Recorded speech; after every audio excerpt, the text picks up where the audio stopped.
ya upaya untuk PKS mencoba melawan itu sebenarnya itu kan upaya yang niat baik untuk bagaimana menyelamatkan wajah Presiden Jokowi gitu.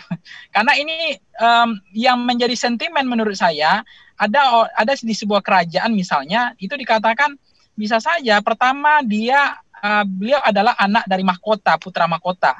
Yang kedua, yang tradisi di Solo tadi, secara etika atau secara orang segan, nggak ada yang berani melawan gitu. Memang nggak mau untuk melawan itu karena ini anak presiden. Jadi ada hal yang mereka khawatirkan, ya untuk apa melawan anak presiden gitu. Sama saja ya bunuh diri untuk melawan itu. Nah sebetulnya kalau partai-partai hari ini PKS sudah mencoba untuk memimpin, membangun poros baru, koalisi oposisi yang biasanya dipimpin oleh Gerindra misalnya, tetapi karena Gerindra sudah tidak bisa diharapkan lagi, ya PKS seharusnya memimpin itu bersama PAN dan Demokrat. Tetapi ternyata kalau kita cermati peluang kansnya untuk mengusung calon wali kota misalnya memajukan Ahmad Purnomo misalnya ya, kemudian dicari kader PKS atau PAN atau dari P3 ini kan menarik. Jadi upaya-upaya pokoknya ini harus menang karena menjaga citra presiden. Bagaimana kalau anak presiden kalah, bagaimana wibawa presiden kalau kalah, walaupun bisa saja kita katakan kalau misalnya nanti Gibran kalah melawan, yang artinya pertanyaannya begini, kalau nanti yang menang adalah kotak kosong, Gibran kalah, sebetulnya kan itu tidak akan merusak citra presiden juga, bahwa itu menunjukkan bahwa presiden tidak ikut campur dalam kontestasi elektoral di pilkada, tidak ada intervensi, tidak ada penyiksaan psikologi terhadap penyelenggara pemilu, terhadap partai dan pihak-pihak terkait dengan penyelenggaraan pesta demokrasi gitu. Tapi kalau menang, nah prasangkanya juga akan beda lagi. Ini kan udah wajar anak presiden, lawan kotak kosong, lawan juga nggak ada, ya itu biasa saja. Pertanyaannya siapa yang berani lawan anak presiden kan gitu. Jadi semuanya memang jadi akhirnya kita masuk kepada kotak buah si malakama sebenarnya dengan kondisi ini gitu.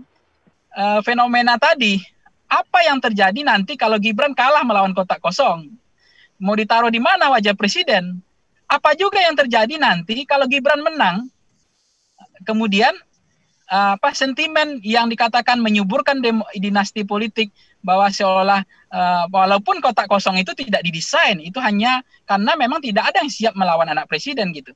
Tapi pada prinsipnya bagi saya adalah jangan sampai terjadi nanti ketika penyelenggaraan pemilu ini, starting point saya adalah jangan sampai terjadi nanti adalah abuse of power itu, penyalahgunaan kekuasaan dilakukan oleh siapapun. Karena ada kata kunci pokok E.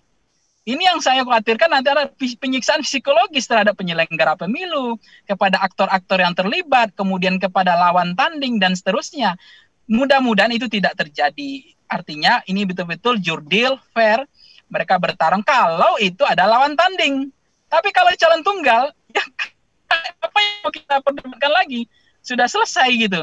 Tapi kalau nanti calon independen ini jadi, disitulah diuji bagaimana agar presiden tidak tergelincir kepada abuse of power. Presiden apalagi kalau misalnya Gibran kalah misalnya, itu citra presiden mungkin bisa terselamatkan bahwa walaupun beliau presiden, walaupun PDIP pemenang di Solo, kursinya terbesar, PDIP terkuat di Solo, tetapi Gibran kalah melawan kotak kosong atau melawan calon independen itu, yaitu justru tidak ada masalah juga.